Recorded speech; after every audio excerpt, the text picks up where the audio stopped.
Prime Minister was blunt and made no excuses today for Canada's Chief of the Defence Staff. And his was just one of many voices expressing disbelief and dismay over how General Tom Lawson explained on this program last night why sexual harassment is still an issue in the military.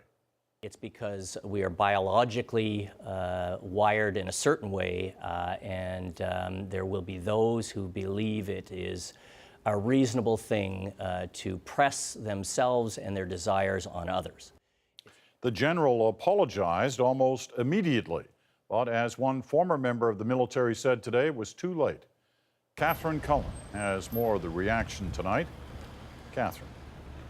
Peter, under different circumstances, General Tom Lawson might have been shown the door for his comments on such a charged, sensitive issue. But the general has exactly 1 month left as Chief of the Defence Staff, and it seems he will keep his job for now and face a barrage of criticism. Just look at the clamped-lipped grimace on Tom Lawson's face. This was supposed to be a committee meeting about Canada's military role in international conflicts, but there was another question looming large in the room. What could have possessed you to make the comments that you made to Peter Mansbridge, General? My unhelpful comments were a conjecture that really did serve no purpose and, in fact, clouded the very strong efforts that we have going forward. General Lawson had already sent out a statement apologizing for his remarks about sexual misconduct. We believe that's a little bit of biological wiring and inappropriate behavior.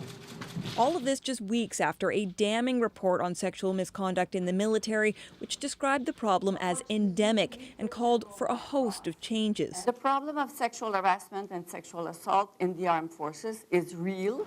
Sexual assault prevention educator Julie Lalonde has seen the military struggle with this issue firsthand. She was invited by the Royal Military College to talk to cadets about sexual consent.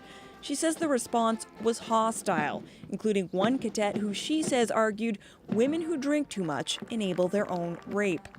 Lalonde doesn't think much of General Lawson's apology. It is mind-blowing to me that his response would be, well, it's basically biological determinism. She also disagreed with what Lawson had to say about the hostility she says she encountered at the college. We had officers there watching at the time who saw it slightly differently than Madame Lalonde, in they thought there was a good exchange going on. Because you're saying there are people in that room who witnessed me being openly mocked, who witnessed me being talked over, who witnessed me being catcalled, and who did nothing and thought this was a good exchange. Today, the general's political bosses were certainly not bailing him out. I found the general's comments offensive, inappropriate, completely unacceptable. There must be no expression or even implication of any kind of excuse for sexual misconduct in a public institution. Back at committee, Lawson distanced himself from his remarks over and over again. What is probably most damaging about my opening comments yesterday was they obscure the work going on in the military right now on this. That report looking at sexual misconduct had 10 recommendations. General Lawson said today the military would achieve the intent of them, though they're still working on precisely how to do that. Peter? Catherine Cullen in Ottawa tonight. Thanks, Catherine.